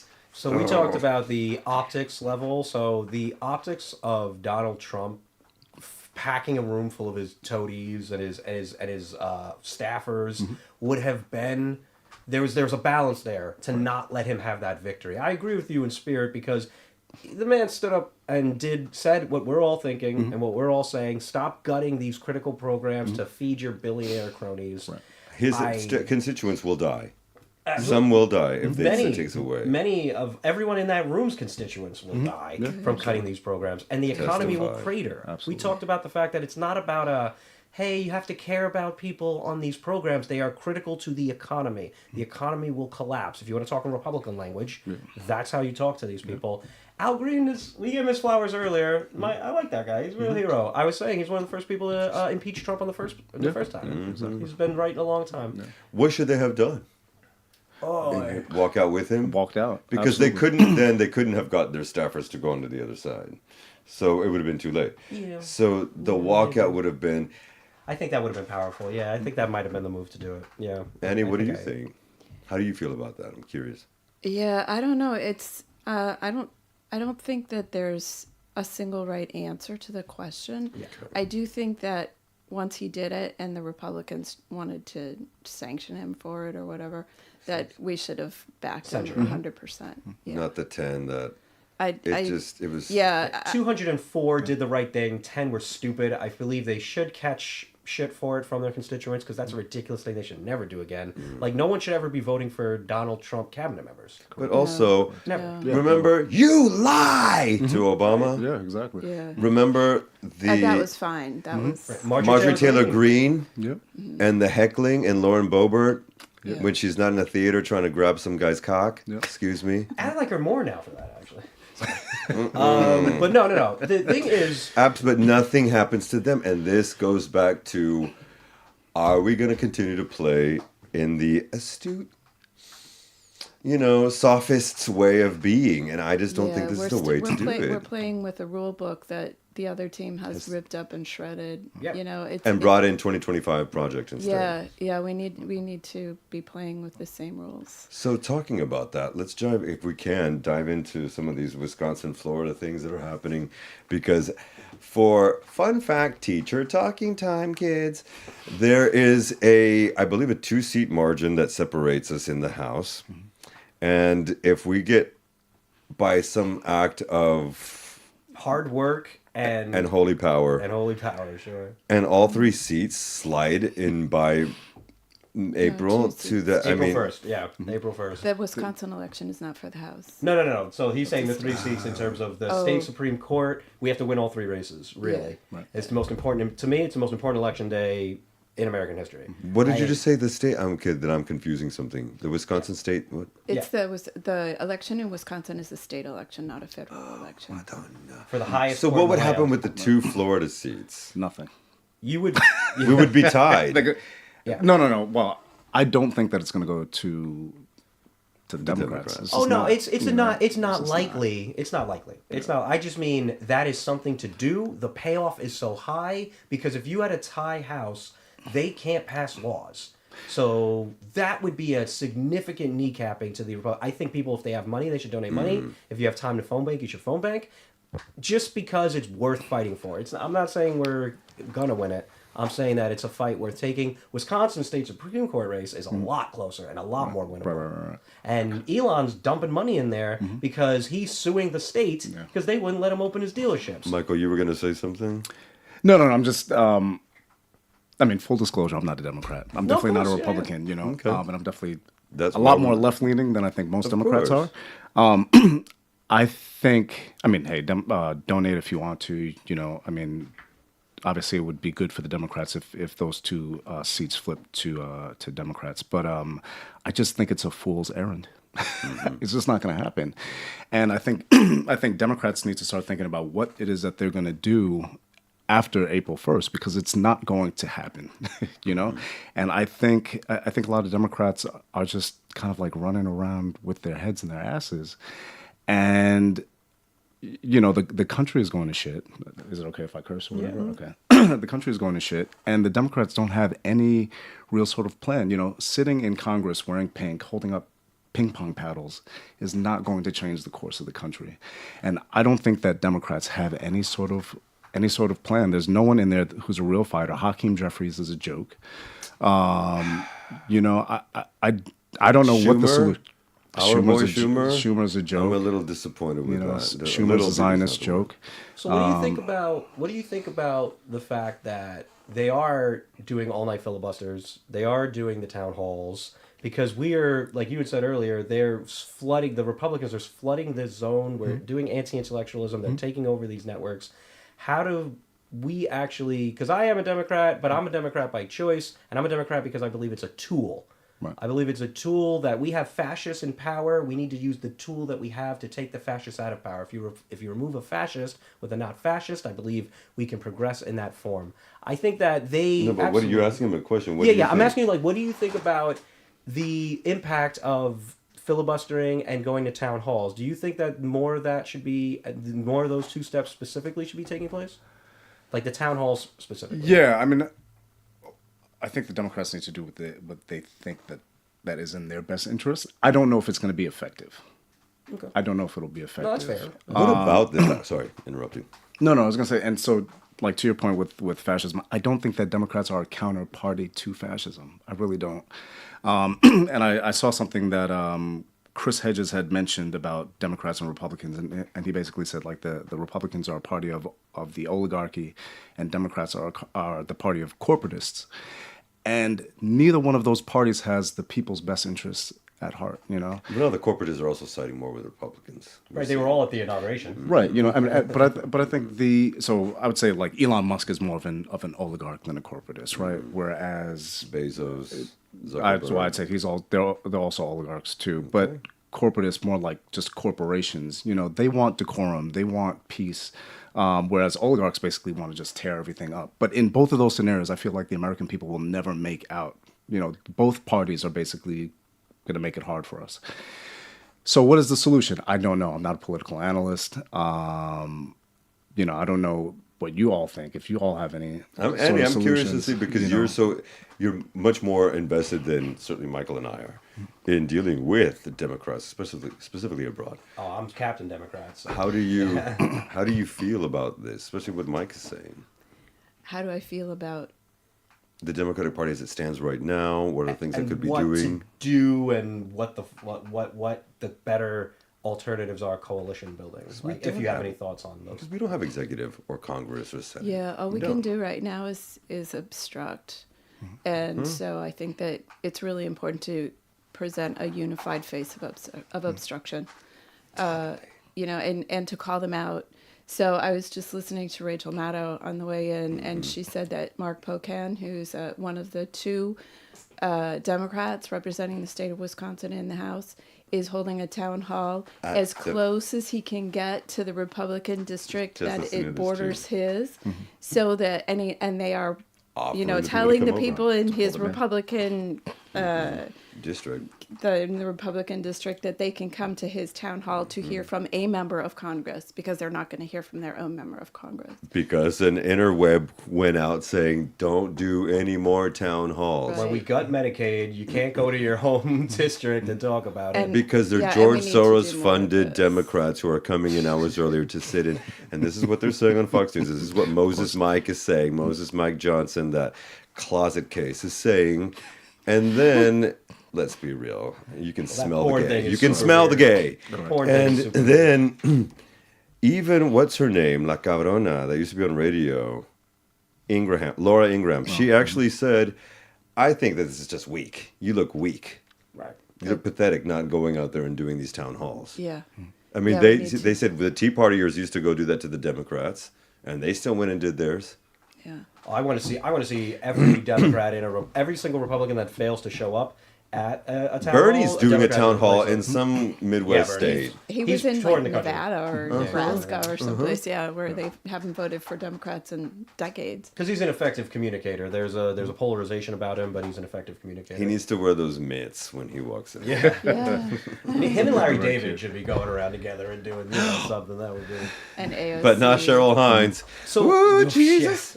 Robert F. Kennedy Jr.'s wife. And who played the wife on Larry. Curb Your Enthusiasm of Larry. Best show ever, by the way. One And of the funniest now shows. she's married. So let me talk to you because we're on similar sides of. Later, but yeah. I consider everyone who's not a fascist an anti-fascist. I consider that's our goal, at least. That we need to be getting together, flaws and all. The flaws in coalitions are apparent. You and I both have different lived experiences. We have different ideas about how the world should form. We have different opinions about how From the same city. New York City, right? Let's go. New York State. And I think that where our challenge now is to find these. We have a book that I want to get into, written during the Watergate and the Vietnam era about forming coalitions where they had to fight Nixon. And there was a lot of lessons in finding common purpose. Two, we don't have to agree about everything. We don't have to sit there and discuss the acceptable marginal tax rates or this politician or that politician is the best. I think we have to find the common purpose, and that common purpose is put the fires out. I'm very worried about the capacity for permanent damage that... It's done. Puppet President Trump. But there's permanent damage that is truly done. Yeah, look at specifically in red USAID. states, I would say. Well, yeah, and then they're the ones that are going to be destroyed from the federal cuts, because if you know this, the blue states actually pay more into the federal taxes than they receive. Nearly in federal 70% benefits. of all of our GDP comes from blue or purple states. Only 29 point something comes from red states. Correct. Yeah, and they wanted to so red states are the people that are National divorce. That's the problem, And and we I just think like I just have a different belief that like flawed. It's better to have a flawed ally in a coalition against a fascist than it is to be disjointed and just because the fascists are a unified cult. They're a cult of personality. In my opinion, they're every single sign that you can possibly see of a cult is the Republican Party now. So how do we start these coalitions? Discussions like this. Going like this, obviously. Discussions like this. I mean... But how do you get this word out to people that have been so brainwashed? Someone I mentioned earlier has a mom who really has drunk the Kool-Aid because she hangs out with a lot of bubbas in Florida. And that's going to happen. Yeah. And, I came from an area where I was born where the Aryan Brotherhood of Texas was rife. And we were the only Mexican family in this area. And that's why New York City as a kid, became such a lifesaver for me. And I remember thinking, as I was watching this new documentary on Netflix about it, it's creepy as hell. This is scores and scores, and that's my word of the day, scores and scores of millions of people who are like this. I even asked one of my white brothers and sisters from the UK, if they are raised, do your parents teach you that you are the supreme race and eugenics and stuff like that? And he said, yeah, a lot of people do, but not my parents. My parents were like that, but yeah. And I said, well, I've always had this idea because, Annie, do you know people? I mean, I listen a lot to the iHip News Girls, the I've Had It podcast. I don't know if you know. No, I haven't heard that. You might like it, actually. You will love it. Yeah. And they're seems like they're it's in geared Oklahoma towards City. I was looking for recommendations. Oklahoma City, and they say, what we are in the meetings with these white people who say they use the N word, they make fun of Mexicans, they say the K word for Jews. It's in the part and parcel of people's reality. Yeah. And so this denial, it's like this quiet. I don't know if you know the books White Rage and White Fragility. Yeah. Child. And so, how do you feel that these coalitions then, especially because you are so deeply embedded into it, what can we do? And do you think we're really going to get to midterms of 26 election? I'm just wondering if I'm terrified of that. Yeah, those are two unrelated questions. But the first one, I guess they're related. The first one is we need to call it out and recognize that racism exists, that misogyny exists, that those two factors had a lot to do with the result of the election last year. Of course it did. I think there's a lot of hesitance to say that out loud, but I scream it from the rooftops, and I'm not going to stop. And I think that there's a lot. It's the misogyny and the racism also come into play when you look at things like the SAVE Act. 100%. And what they're trying to do there is institutionalize oppression of minorities. I think it's ridiculous to call women a minority, but like Since the majority of the population. somebody who's out of power. A minoritized person. Exactly. Yeah. Marginalized communities.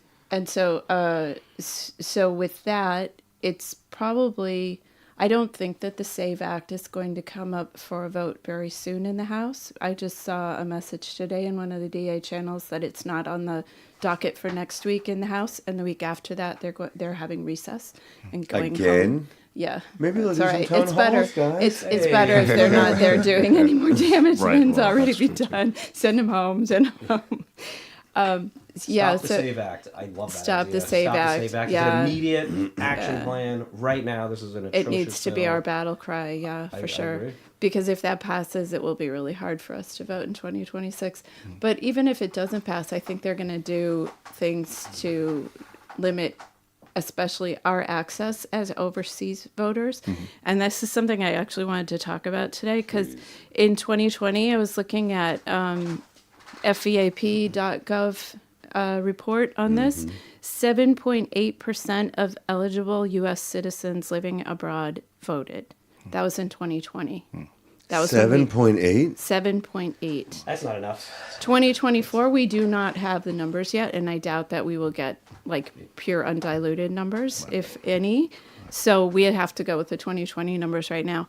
So really, I mean, I was saying this last year, and people were looking at me like I was nuts. But your right to vote is one of those things that you use it or you lose it. Yeah, 100%. And I think at this point we're tilting towards the losing it part of the balance there.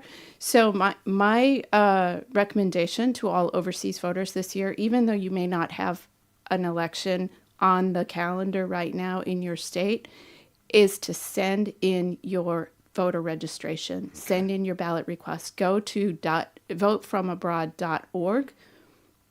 Fill out your federal postcard application, which you can do on that site, and send it in online, just to show them that you're out here, that you care, and you are interested in voting. And if a special election comes up, I was just going to say. You're because ready. they come up. Because people died. There are 435 Somebody died last people there. week. Yep. Somebody died last week in the House. Do we know who? What side? It was a Democrat, It was but I a don't remember. Democrat. His name. Yeah, It was a House Democrat. member, yeah. Yeah. But it's a fairly This safe is seat. my fight song. I'm just kidding. But and some of those will be appointed by governors, and some of them will be elected. So you don't know if there's going to be a special election in your district. You don't know what's going to happen. So just do it. Amen. Just send it in, and if anything, you're making a statement And that will you be care. purged. And down ballot special elections do happen. So that's Oh another yeah, thing. they happen all the time. They get Yeah. purged. They purge you if you haven't been on the books in a lot of these That's states. right. That's right. And another thing I think you're eminently qualified to speak about with your activism and where you come from is not allowing Elon Musk to buy a state Supreme Court seat in Wisconsin on April 1st. Can you get into that a little bit? So Wisconsin has the constitutional, it's in the Wisconsin Constitution that we elect the members of the state Supreme Court. In some states they are appointed, and in some states they are elected. In Wisconsin they are elected. There are 7 members of the state Supreme Court, and right now there are 4 liberal justices and 3 conservative justices. And one of the liberal justices is resigning. And in the April 1st election, we have the chance to replace her with another liberal justice, Susan Crawford, who is currently serving as a state judge, a state district judge. And she spoke to Democrats Abroad a couple weeks ago. We had the immense honor of her coming on to talk to us on a webinar. She's really smart. She's very, very fair. So, like in Wisconsin anyway, they can't run as party candidates. Okay. But the judge's position from their past decisions. So what we can say about Susan Crawford is that she is very fair and common sense, and she decides on the basis of the law. The guy who's running against her was the Attorney General of the state of Wisconsin a few years ago. And when he held that position, he did things like stopping the testing of rape kits. So he's there a was Republican. pile up of rape kits, especially in the city of Milwaukee, that were not tested because he did not want that done. On the other hand, we have Susan Crawford, who was defending rape victims and was fighting for Planned Parenthood of Wisconsin when the 100-and-some-year-old law against abortion in Wisconsin came back into effect upon the fall of Roe v. Wade. So, so we know their positions. We also know that Susan Crawford is on the side of labor. She's on the side of education. She's on the side of voting rights. Critical these are all issues that we care about. Wow. She's a great candidate, and on the other side, Elon Musk is dumping in his millions and making nasty ads that are spreading complete untruths about her. He wants to buy the seat. He wants to buy the seat. Like he bought the last election. Yes, how do we fight back in Wisconsin, for example? How can we help you? Well, if you know anybody in Wisconsin, the first thing you should do is actually talk to them about this race. Mm-hmm. Because I just read the results of the Marquette University poll. Yeah. That's the number one polling outfit in Wisconsin. And as of the beginning of this week, less than a third of voters in the state knew anything about either of the candidates. People have checked out. The news environment is so nasty and so negative that people are just not listening. Yeah. So I want to include the WisDems. By the way, you can follow the Wisconsin Democrats on social media at WisDems, WISDEMS. .gov. So, .org. And that's their hashtag for their social media stuff. Because if you start tagging them, that generates traction. That traction generates algorithms, and algorithms generate more people looking at that. So just spread the word. Don't let Elon Musk buy a state Supreme Court seat. Yeah. Seems like a very fair thing for all of us to get behind. There's also, circling back to the right to vote, there's a constitutional amendment. There is. To vote as well. What's that about? There is. So one of the things that the Republicans in the legislature in Wisconsin do as they are beginning to lose their advantage in elections because the gerrymandered districts were redrawn last year, thanks to us having a slightly more liberal majority on the state Supreme Court. Fair maps versus gerrymandered maps, right. Because that's exactly what they were, yes. And now the Republicans are beginning to lose a bit of their advantage in the legislature. So what they want to do is start to enshrine in the state constitution some of their crazier laws that they've managed to ram through. And once something is part of the Constitution, it's much harder to change or reverse. Yeah. So that's what they're doing. And so on the last 4 elections, they have put ballot measures and constitutional amendments on, but there's not a lot of attention to this April election. Again, like I said, people are not paying attention. They don't know the candidates. They might have heard that there's an election coming up. They know nothing about this amendment.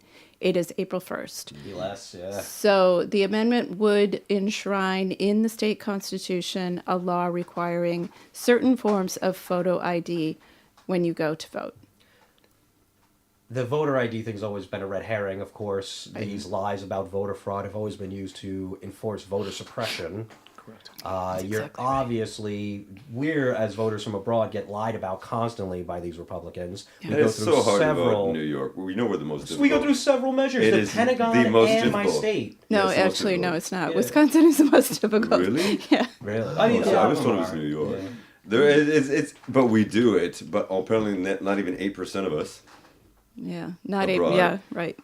You know what? I want to ask you a different question. We want to get to a book and then shout outs and where everybody can follow everybody here. But do you feel at this moment that the current administration is a foreign actor for Russia? Oh, gosh. I do. Yes, I believe that completely. I believe that as well. You don't have to agree with us, but I believe it 100%. I think it's a foreign actor for Israel, for sure. Okay, for Israel. He's Bibi's best friend. All right. I think they have been actor for the Biden administration as well. Okay. I think to a lesser degree, but yeah, I agree that the Benjamin Netanyahu's influence in U.S. government is entirely too far gone. Well, I mean, even before Netanyahu, I mean, Israel's been AIPAC lobbying and stuff, for a long time. But back to that question, though, do you think he's a Russian asset? Does the same thing? Do I think he's a Russian asset? I'm probably in my own camp with saying that I don't know that he's a Russian asset. I definitely think he is close with Putin. I don't know that I would go so far as to say he's a Russian asset. Right. So like not compromised, but shares interests. Not compromised, but I would say shares interests for Is sure. Putin profiting from what's happening Oh yeah, and Well, benefiting? unquestionably. Definitely with Ukraine. Yeah. Well, yeah. I mean, but in everything, he So gutted then some the asset, that is an asset to him. But I hear what you're saying. useful idiot more than active I think- conspiracy is yeah. what. Right, Okay. that's what I would say. Useful idiot? Yeah, I maybe would be useful, in that yeah. camp too. I think Michael's got a Yeah. pretty good. But I would also say that I'm trying to work out this thought here. No, please. I don't think that Trump speaking with Putin is necessarily a bad thing, and I do think that we need to have diplomatic relationships with Bad people. countries and bad people. Yeah, If sure. we don't like them, that doesn't mean that we just don't talk to them. Private Now, what his- conversation. How about private conversations that are not being? I don't think that's what he. No. He's That's what happens. Yeah, Nobody right. there. Potentially. No. Potentially, right. Well, Right. even when he had the meeting in Copenhagen, where it was just him, Putin, and Helsinki, his, Right, translator. right. Oh, yeah. Now, what his motivations are, I don't know. Right. Right. I agree with you completely because there's bad people in the world. There's dictators in the world. Correct. Isolating, having them isolate and join up and form these it's not Correct. smart. That's worse. Right. These should be more open ended, and I agree with that completely. So I understand what you mean. It's a fine Yeah. line. Yeah. Between what Between Trump love is and doing hate. and absolutely. But again, like what his motivations are behind that, that I think. Oh, it's a P tape. Oh, it's a P I believe that more than ever now. I really kind of do. I mean, the week after Obama was there in the presidential suite that overlooks the Kremlin, and it's bugged. Right. Why is he so subservient to this man? He trashes everyone. He is a transactional man. You either do something for him or get the F out. And He had to now- get the F out because of the Moscow Trump thing that couldn't go through when he got the tower, the letter of intent. Yeah. So we're very much like Speculation. anti-Trump I grew up shop. on the X Files. Understandably so. I mean, obviously, Trump's a horrible Okay. person. Yeah, exactly. And is there anything else you'd like to throw out there before we Please. jump? We want to talk about the Well, book, we're having a too. good discussion. Yeah, Annie, please, last thoughts.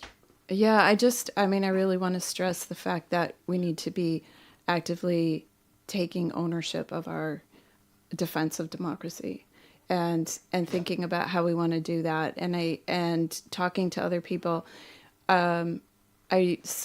I read a lot and I listen to a lot of podcasts, and I can't remember who said it, but somebody said that what got us to this point is the long-standing tradition in the U.S. of not talking about politics and not talking about religion. And because we've been reluctant to talk about those two really central issues, they've both been used against us. They're being used against us now. And we have to, have these difficult conversations with people and listen respectfully to what they're saying, but also have the information necessary to push back with facts and to push back with reality. And I think that the fact that we live overseas is both an advantage and a disadvantage in those conversations, because a lot of people think that because we live abroad, we don't care. Right. And, I always start the conversations with the fact that because I live abroad, I care more than ever about what's happening. And it's hard. Last night I had a conversation with another Democrats Abroad member. We spoke with a group of people from here, and they're looking at us, our Spanish friends and neighbors are looking at us, and they're a little freaked out about what's going on right now. And we need to be having conversations, meaningful conversations with them as well, because they need to see that what's happening in Washington, D.C. isn't a reflection on what all Americans are represent. You look at the pie chart of how many people voted for Kamala Harris, how many people voted for none of the above, and how many voted for Trump. And stuff, yeah. And Trump really was elected with, 33% of the vote, or 30? Yeah. Not even. The popular vote turnout, his actual advantage over Kamala Harris But was those about are 1.7%.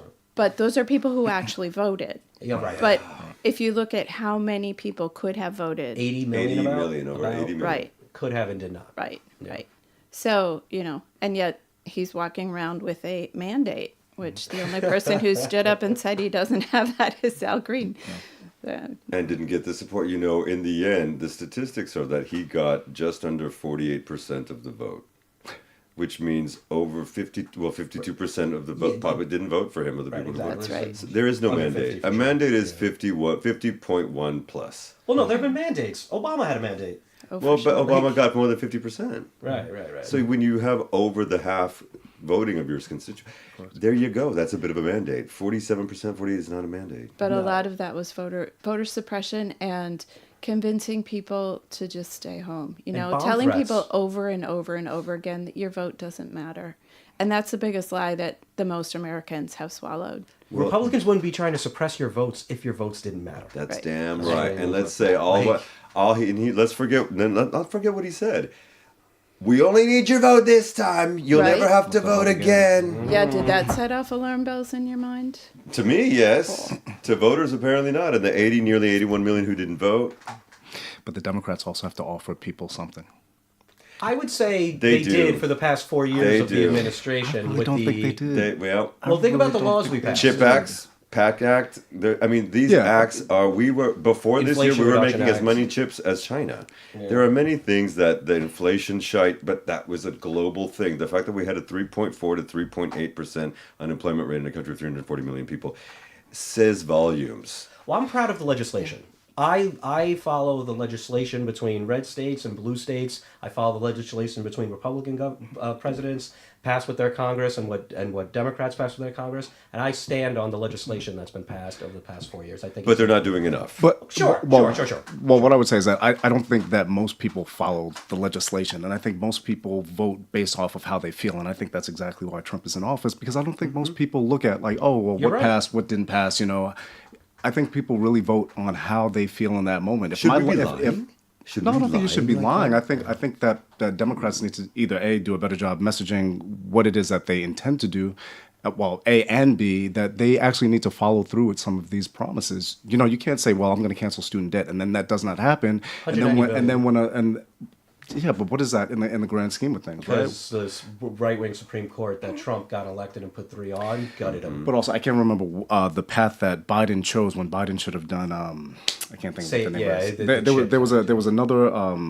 There was another path that Biden could have chosen to cancel student debt, and he chose not to, and it was a more restrictive path. And so now we're in this moment where you have all of these people who are straddled with all of this debt, and they go to the voting booth and they say, "Well, my life has not changed materially. Yeah. No matter how much legislation has been passed or has not been passed, people feel a certain way about that, and they say, well, either I'm not going to vote or I'm going to take my chances with Trump, or I'm going to take my chances with third party." And I think Democrats really need to do a better job at actually delivering. And I know it's hard when you don't have control of the House and the Senate, I think obviously, they need right? New York marketers. Yeah, seriously. No, you're 100. You make That a good point about the too, messaging. but- The messaging is really it's lackluster. lackluster. And if people don't know that we went to the Supreme Court 2 times to try to cancel student debt, $500 billion in student debt. If people don't know that we passed $200 billion in healthcare subsidies, if people don't know that we've built the largest infrastructure bill ever, which is creating tens of thousands of jobs, what good is it? Right. I agree. And I think it's going to be harder now that Trump is doing all of these things by executive Order. executive order. And I think Yes. people are going to start reflecting back and say, well, why didn't Biden do anything by Well, executive the order? student Whether or loan not debt it's legal was or an not. executive Yeah, order. yeah. It was. Right. Also, But- we have to hope that the lawsuits pan out that he does not get to do these Right, things. right, Well, right. and But now you're he's right, suing he's anybody, taking the action. law firm that investigated him. But you know what, guys? It is at the time to Coalition conversations. I love it. I We're gonna love it. keep doing this, folks. Read Educate this yourself. book, please, audience. I don't know if we can zoom on Yeah. that. Liam, can you zoom on that, my Please. brother? This is book recommendation number 2. Last week was On Tyranny by Timothy Snyder. Today is Political Action. This is a book written in the Nixon era about various people of different backgrounds and lived experiences and political beliefs coming together and finding a thing to rally around and force out these horrible, rancid, radical right-wingers from destroying and setting fires to everything. More and conversations it's not need just to in our happen. country, children. More conversations need to happen. More hearing needs to happen. Thank you, both of you. Yes, Seriously, thank you, Michael, very Lady interesting. Annie. Michael and I, we have to talk. We have a lot to talk about. I love your ideas. I love your passion. Thank you. We're gonna talk a lot more. Fair enough. And we are going to keep it talking because that's the way Ish rolls up in here, and that's the way Ish works now, children of the court. And this is me, Lucas, and my brother. Bobby from the Bronx. And we're going to send you love and shout out. And I think we're going to leave you with one of my favorite people here with Tori Sparks. ¿Verdad, Liam?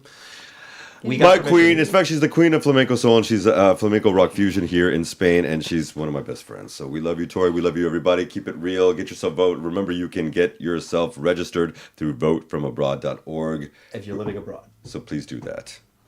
And adios. Amen. Yeah, amen. Shout out, everybody. We love ya. Bye. See you on the flip side. Ciao, ciao. Very good.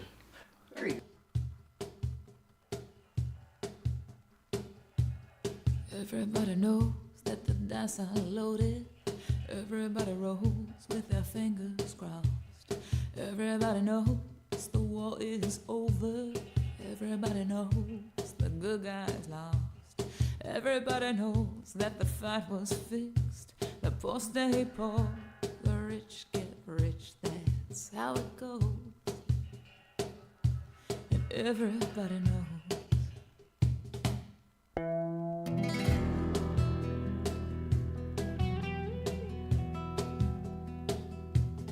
Everybody knows that the boat is leaking.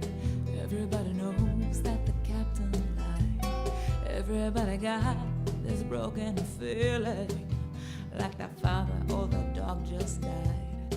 Everybody talking to their pockets. Everybody wants a box of chocolates and a long stem rose.